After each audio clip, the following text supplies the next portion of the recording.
خيبر السدود العظيمة ونظام الري المتقدم جدا. هذا السد يسمى سد البنت، يقع في وادي الغرس في خيبر قريبا من قرية الثمد. هذا السد يرى الرحالة عبد الله فيلبي أنه بني من أيام السبائيين، يعني قبل الإسلام 3000 عام وأقل، من أيام السبائيين وملوكهم.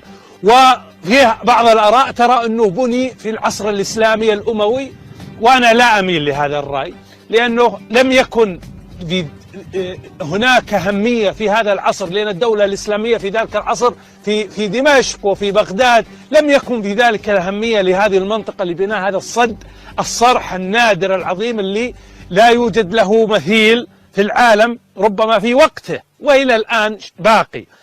ارتفاعه 50 متر كما ترون. هنا تجمع البحيرة، وهنا تقع حرة خيبر أو حرة النار أو حرة بني رشيد، لأنها أجزاء، أو حرة الكورة، كلها حرة واحدة لكن كل جزء له مسمى.